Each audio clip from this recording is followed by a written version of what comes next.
Welcome to Blood in the Snow Radio, where we give you the latest news and interviews with the best in Canadian genre cinema. Here are your hosts, Robert Bellamy and Festival Director Kelly Michael Stewart.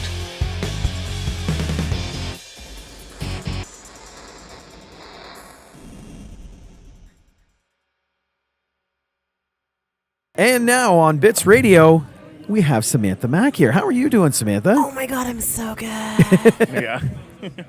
Really? Oh, so good. Yeah. This is kind of like a reboot of, it's like Shockstock 2.0. What do you think of the new Shockstock?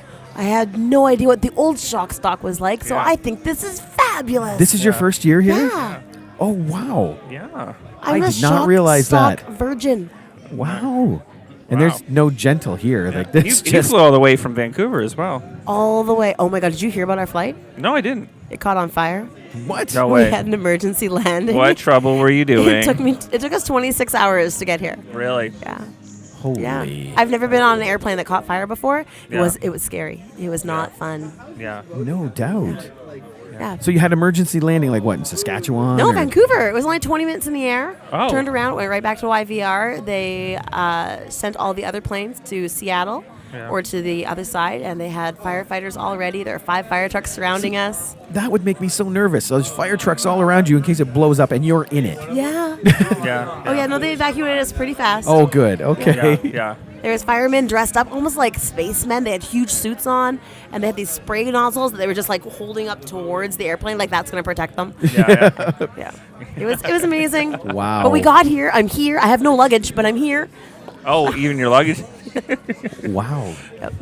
Oh, wow, amazing. Oh, yeah. No, it's fun times. Yeah. Yeah. Yeah. So you're here you're competing for Miss Shockstock? I am. Yeah. We have no idea what the competition entails. Yeah. But we are ready to fight to the death. Okay. All the way from Vancouver to compete for Miss Shockstock. Well, Well, yeah. last year there was like actual fights at the bar, I believe, between two of them, so it can get pretty Wow. aggressive. Okay. Oh But it looks my like you're all getting along now. All the 3 of us like each other. Yeah, though. yeah, that's different from last year. Last year was a little. I think it was playful. I don't think it was really. Oh, I heard the girl was a bitch. Yeah, I'm trying to be nicer. Oh, okay. I don't do Yeah. subtlety. Yeah, exactly. Have you seen the Real- size of my boobs? I don't yeah, go for yeah, subtle. yeah, yeah, yeah. We know that. Yeah, Yeah, I don't think No. you can use that word. yeah. But boobs? Subtle. Oh, okay. No, say boobs Yeah. all We you can say want. boobs, though. Oh, Yeah, yes, yeah. absolutely. So Samantha's, you were a BITS alumni. You played No Pets Allowed a couple of years ago at Yes. Blood. So My face has been here before. yes. Just not. I've been not. here in 2D, not 3D. Yes, yeah, it's like that. And it was actually part of our at midnight screening. Actually, I think it opened. What film did it open for? I think it was. It might have been Secret Santa. No, that was on Christmas Tree. Yeah, that was a Christmas tree. Yeah, it was here for. Yeah. It I must should have been the remember. year Oh, Teddy before. Bomb. That's what it was. Teddy Bomb. Open up for Teddy Bomb. Yeah, Yeah. that was a fun movie. I have not seen that one. No Pets Allowed was a lot of fun. It was a Yeah, it lot. was a lot of fun. They got a really fun reaction. I've seen it play at a couple other festivals as well, in Montreal and Hamilton as well. Kind of like that. It always gets a great reaction. It came out the same year I started fostering aggressive dogs and training them. Oh, really? Oh, wow. And then No Pets Allowed came out, and I'm like, I swear I'm a good dog owner. Yeah. Don't watch the movie. No, the abuse isn't the animals; it's the humans. Yes, It's that's the guy- true. it's I the love- guys that- Once they turned into animals, I was so nice to them. My girlfriend, in the audience, she's like, I want to do that to guys and give them lobotomies. Full and frontal lobotomy, Yeah. neuter them, Yeah. This, give them puppy I, dog ears. I desperately want to see this now. Yeah. It's pretty fun. This is Yeah. Bloody Bits Volume 2. Okay? There you go. There you It's go. got to Yeah. be on there. Yeah. At the end of the film, though, when we were acting, I caught myself actually talking to him the way I would talk to my dog. Yeah. Because he ended up yeah. spitting out one of the pieces of food, if you can call it that. Yeah. And then I was like, no, you put that in your bowl. You eat that like a good dog. And I was Yeah. like, oh, that's my dog voice. Yeah. That's awesome. Yeah. So, what other acting have you done then? Was that just? I did a film named Rippers, and we won the Frick Film Festival in Vancouver. Mm-hmm. And there is more abuse of men in that one. I turn men into hot dogs Right. and then sell them back to men at the strip club. Right. Yeah. I'm horrible to men in movies. Yeah. I mean, not my movies. I'm really nice to them in my movies. But Yeah, in yeah, horror yeah. films, Yeah. I'm typecast as the murderer every time. Yeah. Yeah, and then now I do murder mysteries. I do live presentations Yeah. all over Western Canada with Terry Shane Murder Mysteries. Wow. And once again, I'm wicked. almost always the murderer. Well, I followed your career, Sam, and it's very interesting. You have a very diverse. You do a lot of different things, like that. You do. I do like, some stuff. You do some stuff, and you Some want to talk things. like what? Give us the whole gamut of the Oh, God. Samantha Mack universe. Oh my God. Well, I mean, first and foremost, I film porn constantly. We work with virtual reality and with hologirlsvr.com and Burning Angel VR. We started filming with them. Oh, really? Yeah. So I filmed with Joanna Angel a few times. Oh, okay. My last big sex scene was with her husband, Small Hands. Okay. Yeah, Small Hands, Big Johnson. Yeah. No, it makes sense that you're working because this is the second time Joanna Angel's been at Shockstock, and it's funny about her stuff because she kind of it's her films are very playful. Yes. And kind of like a lot of comedies, kind of like that. And one of the funny things that happened the last time she was here, she did almost a live audio commentary of Fuckenstein. Oh, I love fucking Stein. Yeah. But they couldn't show the sex scenes, so they would have to. The city was going to shut it down otherwise. So they fast forward all of the sex scenes, but it would invariably stop on the cum shot.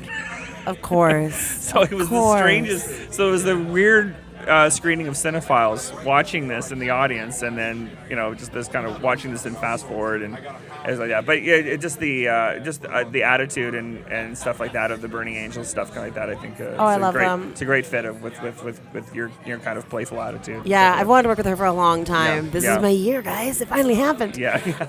Yeah. And back to your film work. Are you looking to do more horror films and move into that area at all? Because I can see you doing that a lot more. I get typecast in a lot of horror films. Yeah. I stopped filming my own a little while ago, and I don't really know why. I got Yeah. busy with the pornography, Yeah. The last thing I filmed was called Horror Porn, and it is a music video about this guy going online and Googling me and stalking me and all the horrible monsters that I have to then fuck. And it's lovely. It is PG-13. We did censor it, even though we talk about porn. It's very censored. Yeah. But yeah, it's a fun time. It's a good time. I want to make more stuff like that. Yeah. I do a lot of female wrestling videos Okay. where it's outrageous. I offer $1,000 to any guy that can beat me up, and then I proceed to kick these luchadors' asses, like on the train tracks, up against chain link fence. I get super strength, and I strangle them with my I have a feeling you thighs could kick our ass pretty bad. Yeah, Oh, yeah. I have distraction on my side. Like, Yeah. But yeah, it's been really fun. I was just flipping through my files, and I'm like, I should submit some of these. Yeah. We had what did we screen? We screened I Want to Show You My Pickle, Yeah. which is a film. Was I telling you about this earlier today? Earlier, yeah. Yes. So this film is where I am one of the proud parents of a pickle. Yeah. And this guy's running around town. He wants to show me his pickle. Finally, he shows me his pickle. I fall in love with him. I adopt his pickle. We take it to the beach. Yeah. We swing on the swing set. We feed the geese at the park. We really give this pickle quite the life. And then the pickle grows up into a big old cucumber. And of course, we have to molest it. And so we use the cucumber, and the cucumber gets angry, and he looks at himself in the mirror. And he just can't take it anymore, so he has to slaughter us and drain us of all of our blood in the bathtub. But then he feels guilty, as a cucumber does, and he packs up his hobo bag and he hitchhikes out of town and just leaves our bodies to rot in the bathtub.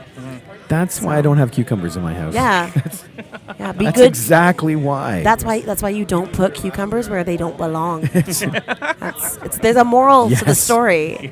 Don't molest your cucumber; it will kill you. Yes.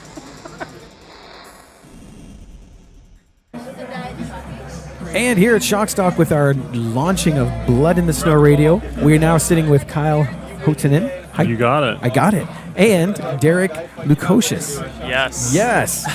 Now, together you directed Infirmity, Yep. but you guys have been busy doing a lot of other stuff, haven't you?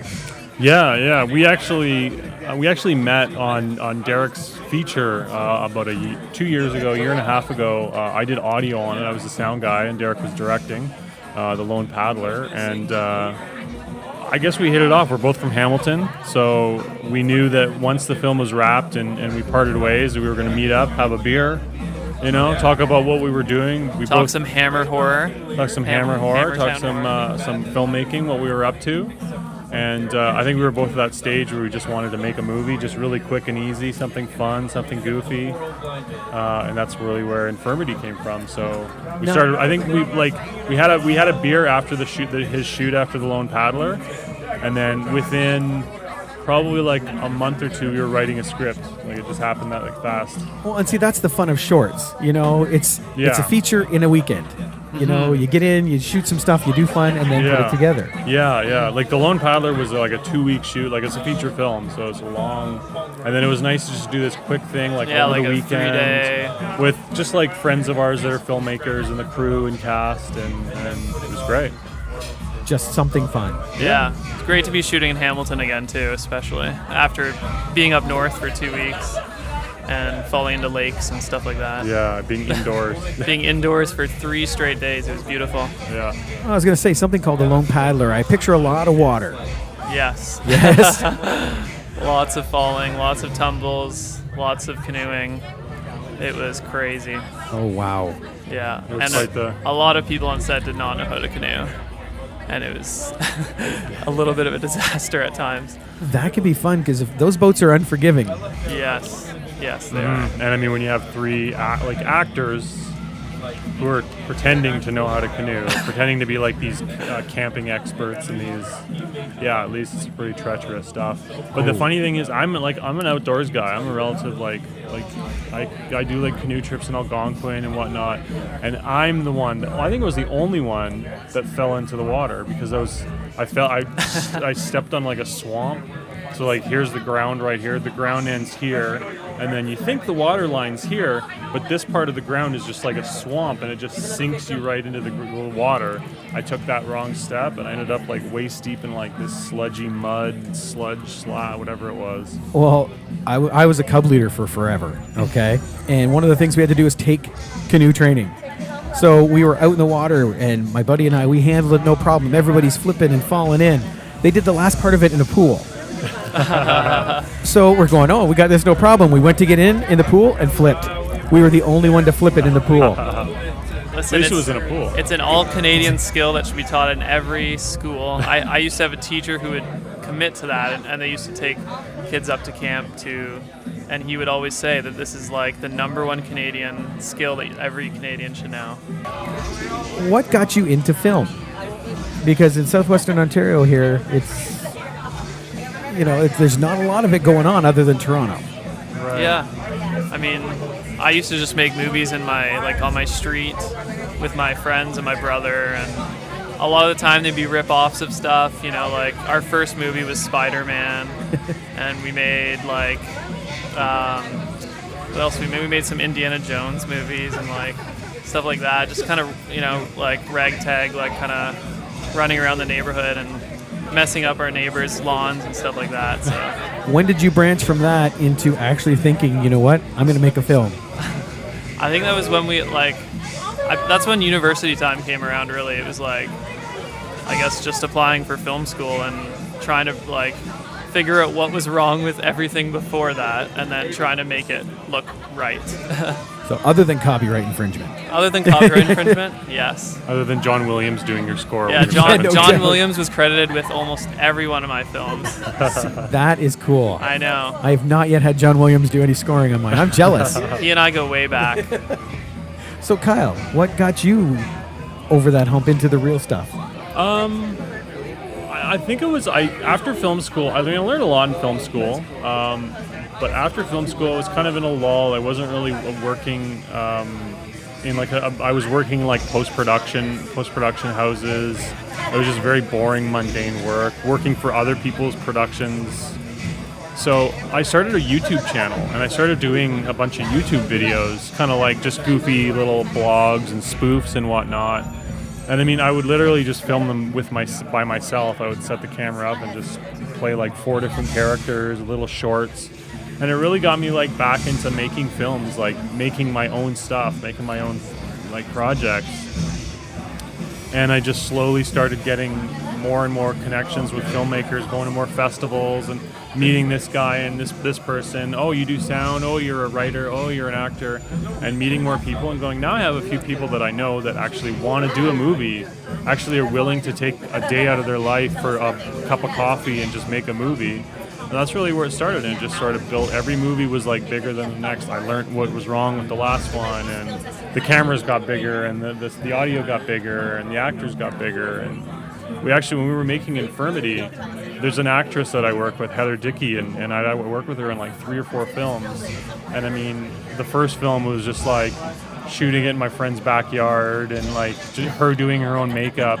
And on Infirmity, like, we had a budget where we could like hire a makeup artist, and she was sitting in the makeup chair with this makeup artist, you know, putting on her foundation or whatever, and she's like, Kyle, look at how far we've come. Like, wow, that's great. Leaps and bounds. That's awesome. Yeah. So it's like it's been a slow progression, but I think those YouTube, they really just sort of like made me want to make more original stuff. So. And it's cool that you can make what you want. Yeah. I mean, that's the great thing about indie films. Yes. It's there's no studio, there's no notes. The great thing about the internet, especially. That's true too. Yeah, it's a great way to market your film. Exactly. Like, there's no reason anyone in the world can't see what you're doing. Yeah, absolutely.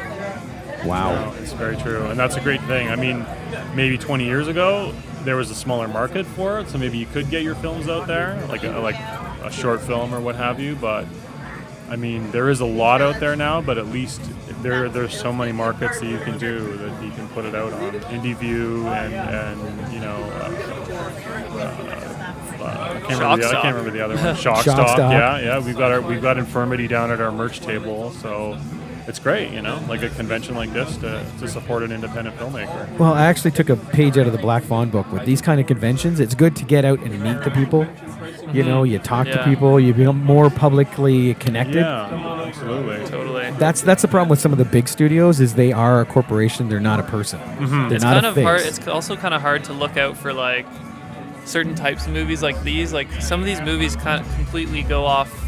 You know, some of the stuff you won't even find on the internet. You know, so it's like when you come to these things, you're like enlightened to see like all these movies that are either really old and you haven't heard about in a while, or just haven't had a resurgence or anything, and it just reminds you of like all the other stuff that has completely gone like underground now. Mm-hmm. Absolutely. Well, guys, thank you so much for being here. And thanks for having us. Yeah, thank you. I might just venture over to your table. Cool. And we are now sitting here with Alexander Silverberg. You are here with what I hear has been the best short so far this weekend. So it seems. We had a really good reaction last night. Everyone got really excited about the proof of concept we showed, and we're super proud and super happy with the whole reception, right? So, well, I will say, just to interject, I was at this screening, and that was the highest attended screening I've seen by far at this convention, and secondly, the loudest as well. Yeah. They had it cranked? They had it cranked. Yeah, it was Die Cam Die. Yeah. Die Cam. Yeah, it was had its own chant going, kind of thing like He that. had to die definitely. And I think this is a great example of the liquid courage of midnight screenings, because it was at midnight. I think people had a few drinks in them too, so I think they were like, we found that with our midnight screenings at Blood in the Snow too. Like they tend to be the more rowdy ones. I mean, the kind of films that we were showing at midnights is kind of like it kind of fits in that kind of thing. Oh, absolutely! Here. Everyone had been already partying for like several hours already. Yeah. Some karaoke. Like it was the perfect storm for that. Exactly.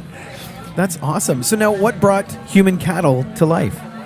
Okay, so I'm gonna tell Carlos's story because it's his project, it's his baby. So Carlos has been working in the industry for about 15 years with his business partner Ryan Luagi. And this is for the Butcher Shop. And this is the Butcher Shop FX Studio, yes. Yes. So, well, Carlos has always loved like his 80s and 70s horror films, the sleazy, cheesy cover girl. Sleazy, cheesy cover girl. He loves all that stuff, and he had never had the opportunity to work in a project that he really felt, that he really cared like fully.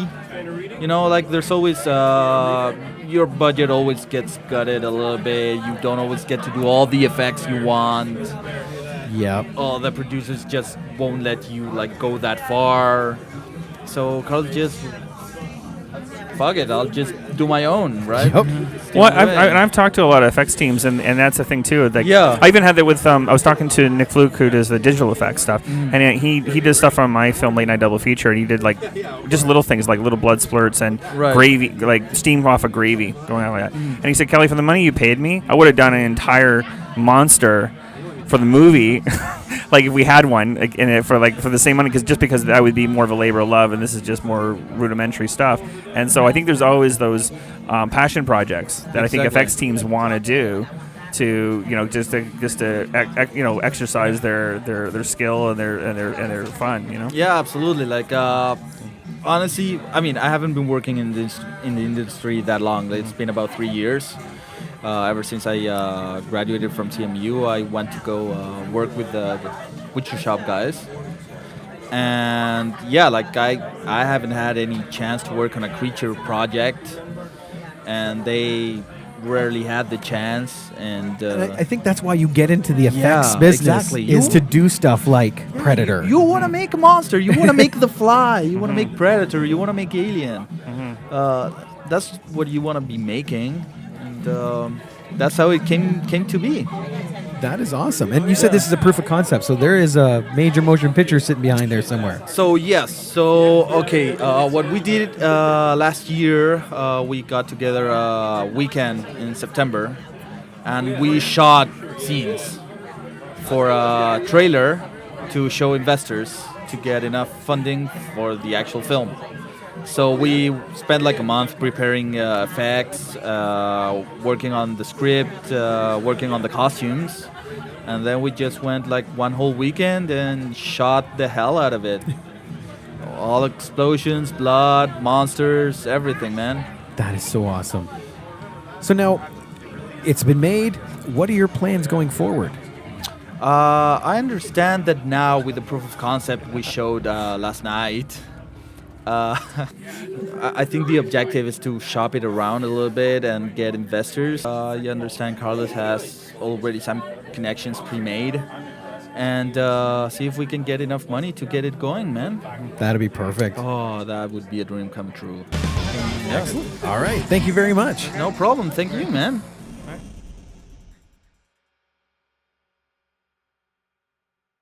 We are now sitting here with Chad Archibald from Black Fawn Films. How are you, Chad? I'm doing fantastic here Yes? at Shockstock. What do you think of Shockstock this year? So much fun. Yes? This place is great. It's like the first convention of the year kind of for us. So it's like the first time that we see everyone in our convention family after the winter and after Christmas and everything. So it's always exciting.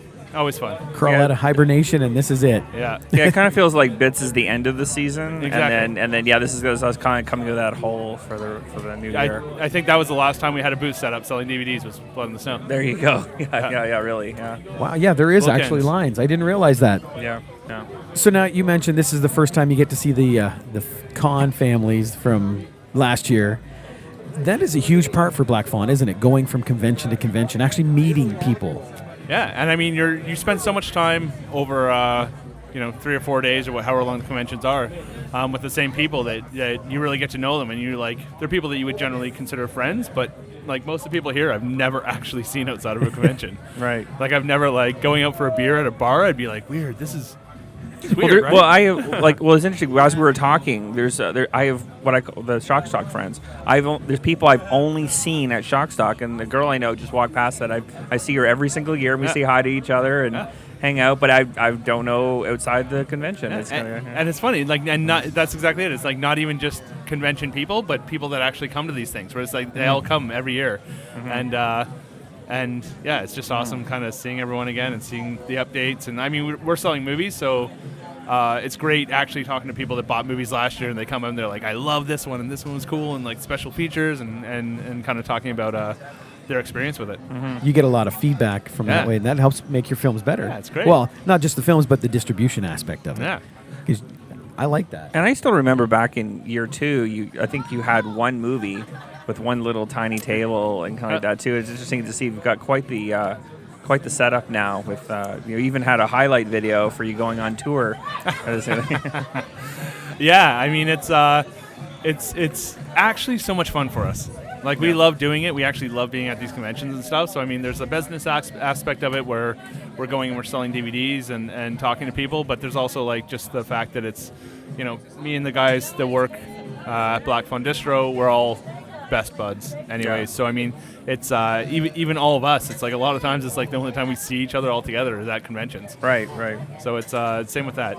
Well, I think it's very similar with us with our with our Blood and Snow team, is that it's kind of a team building weekend. Exactly. Like it's kind of like one of those kind of when you go on a retreat or something like that for Exactly. it. And we kind of do it because I mean, honestly, to be perfectly blunt, I mean, we don't get the cost of it is way higher for us than what.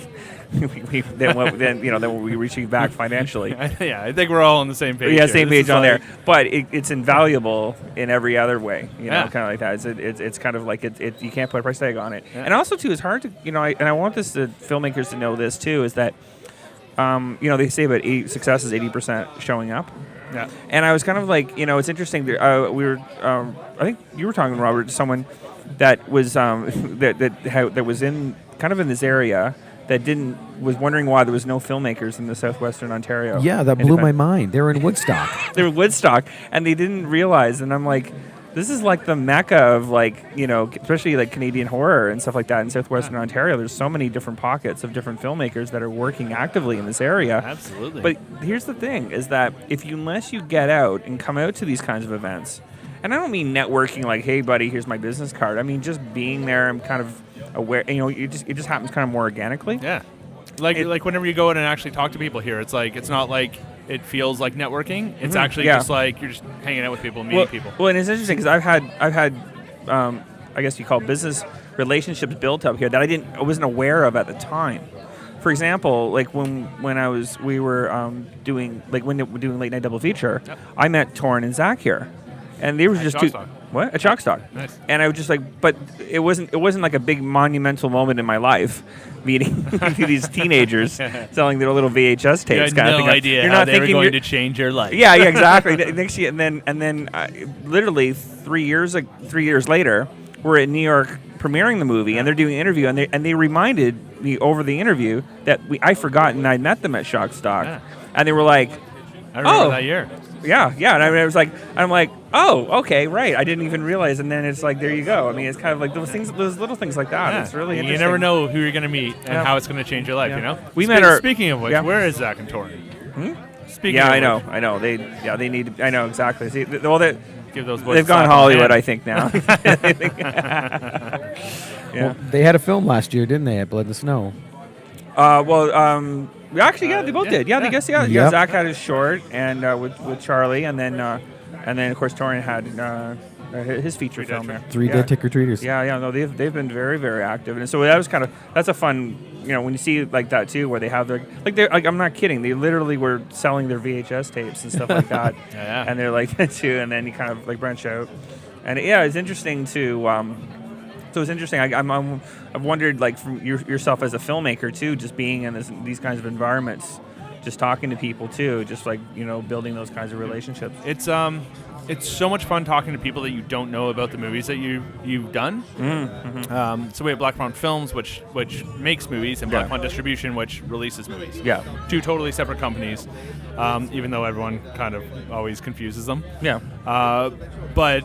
After we released Bite, it was so much fun to actually just talk to people about their experiences watching the movie and the DVD and special features and blah, blah, blah. Mm-hmm. And now that we've actually never had Bite at Shockstock, but we're about to kind of start going to conventions where people have seen it. So it's I mean, it's so much fun. It's so much fun. It's great feedback, and it's just good to have opinions from, first of all, horror fans. Mm-hmm.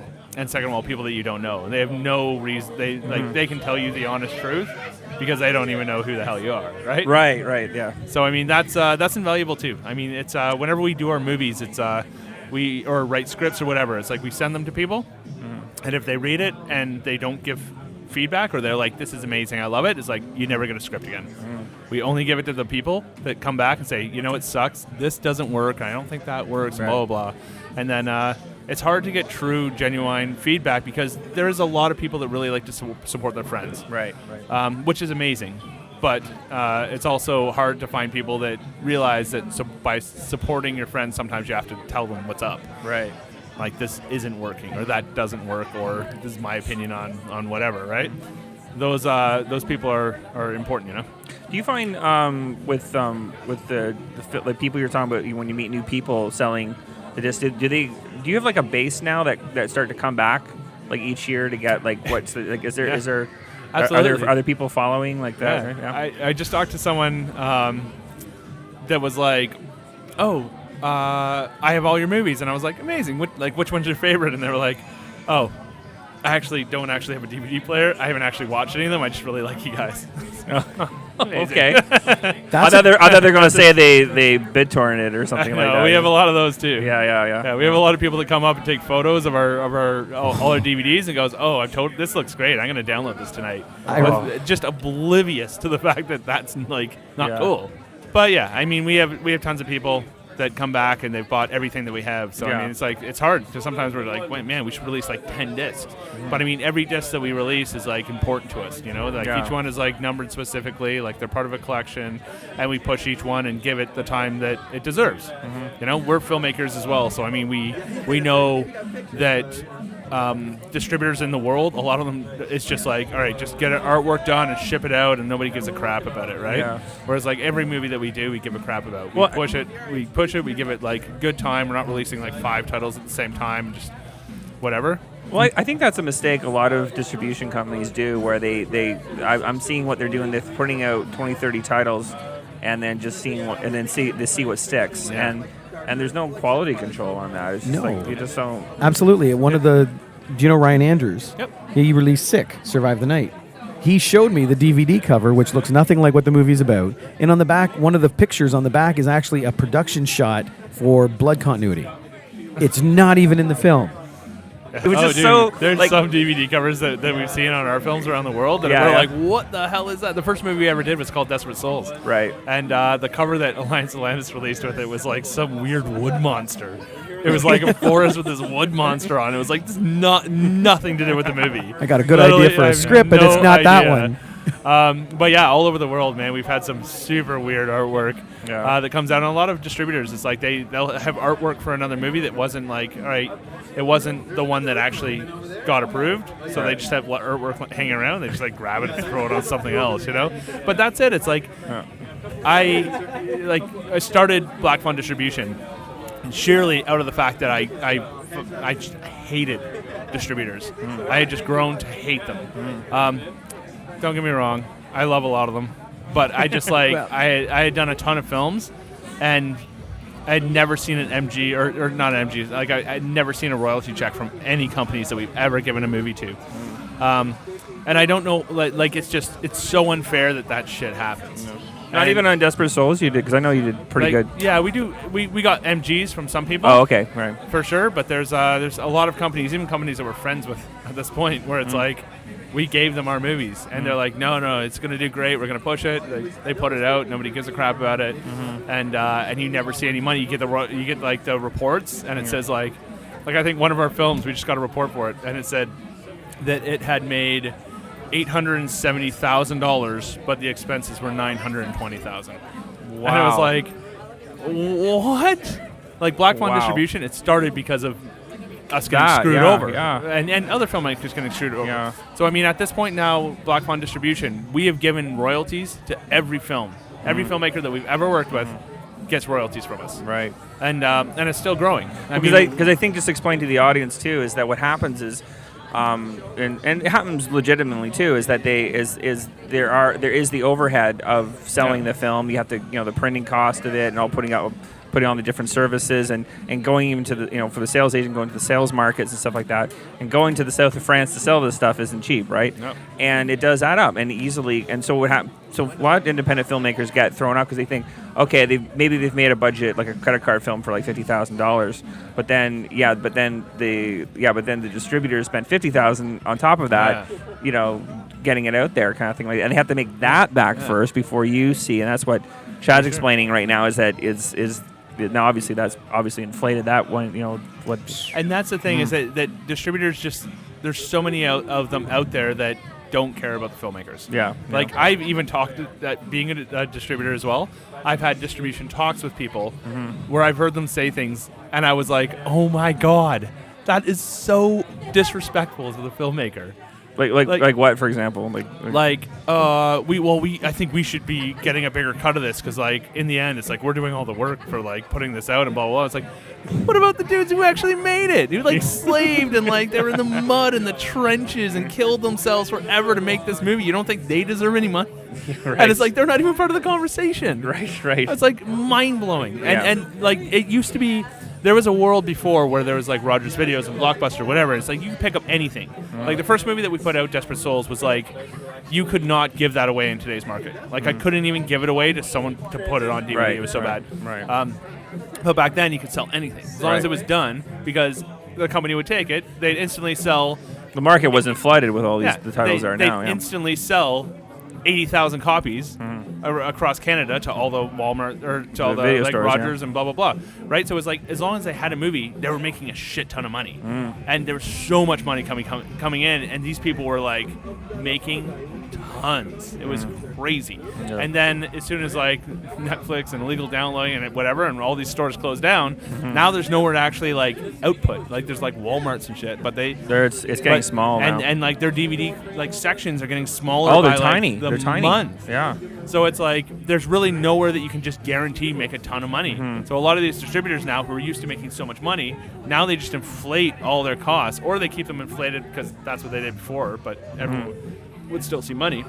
But they're just trying to keep it all in, and there's a world of old distributors. A lot of them are gone now. Yeah. And there's a world of new distributors, and the new distributors, I feel like the ones that are doing good and surviving are the people that actually care about their filmmakers, and they care about creating relationships, and they care about engaging people. Like our biggest thing is just talking to people, like coming to these conventions and actually talking to people and actually like selling them on discs and why the movie's great. And it's like I've never had anyone talk to me and try to sell me on a movie other than like at a video store or anything. Yeah. It's rare to actually talk to people, especially like here. It's like we always try to get filmmakers out, and we actually try to also push their names and their brands. Right. So I mean, we have a lot of the actors and actresses out signing stuff, and these movies aren't like major blockbusters or anything like that, but it's still really cool to like watch a movie and see the people that were in it. So do you see the business model that you guys have done with it? Do you see that's where it's going or should be going, kind of like that? Because it's mean, it's hard because a lot of people, like, obviously physical media is it's harder to sell these days. Like everyone like watches Netflix and whatever, and like a lot of people don't even have DVD players anymore. But that's why conventions are great, because we're all collectors. Yeah. Like there's a lot of things that I buy, and I'm like, I'm probably not going to watch this in my DVD player, but Right. I'm going to have it on my shelf because it's fucking awesome. Well, yeah, because it's like some of the I've noticed a lot of the things that our team goes going around and buying copies of it, and a lot of it I've really noticing, like the things that people are getting excited about is the packaging. Yeah. Is really getting some of the really neat illustrated artwork and steelbox covers and things like that. Those kinds of things like that. That seems to be where it's going, because it's become almost like vinyl records, like collector's where it's the items. collector's item like that, and it's more about something about that, and so that's that kind of market seems to be, rather than the mass Walmart market of just what we were talking about earlier about the generic covers and stuff like that. I think those are going the way of the dodo. Well, we saw that actually at Blood in the Snow with that 24 by 36, the Mondo art. Yes. Because of those new posters, they've released steelbook editions of all these old films, and they're selling. Because of that. Yeah. But you're right, the physical aspect of it is dwindling. Yeah, and I mean, we keep pushing it because we love it. We're actually like, collectors as well. So I mean, that's what we're passionate about. That's why we go home from all these conventions with more Blu-rays and DVDs and VHSs or whatever, right? Yeah. So I mean, I think the other vendors are the biggest people buying everything. Yeah, exactly. But it's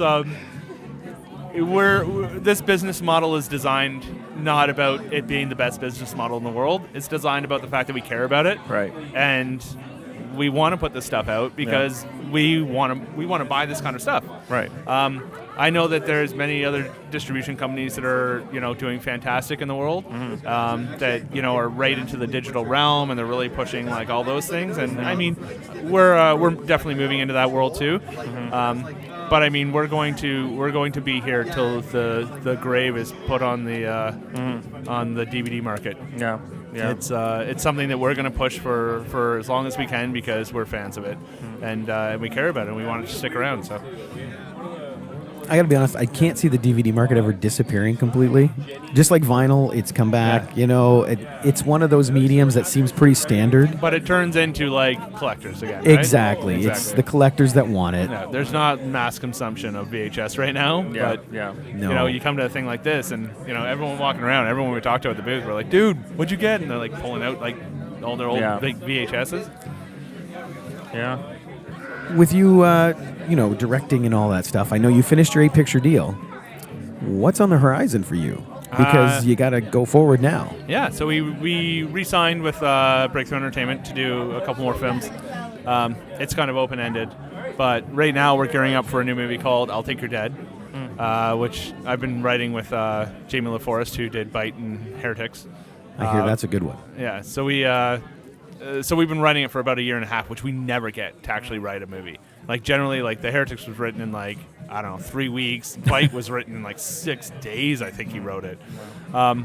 So I mean, it's a first script that we've actually got to sit down and really tear apart. We've sent it to a ton of people doing coverage, a ton of other filmmakers and writers and whatnot. And it's something that's so much tighter than anything that we've ever done. And it's weird and it's got heart and it's I'm stupid excited about it. That is awesome. When does that start up? We're just because it's a bigger budget, so we've had additional investors come in on it. Nice. So we're just waiting on final paperwork to get signed. Everything's. Sorry, I'm distracted. There's a girl over there with "I love cocks" socks on. It's hard not to notice that. Shock stock, eh? Yes. But because it's a little bit bigger budget, generally it's you can make these things as fast as you want when you're going in the non-union world, where you're just I'm going to cast on Tuesday, I'm going to shoot on Monday, whatever.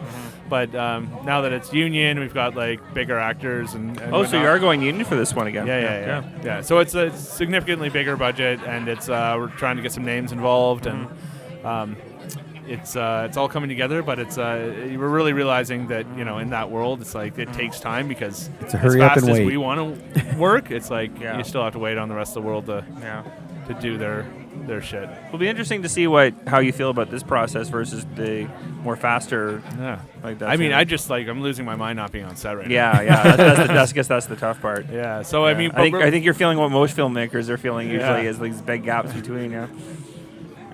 Amazing.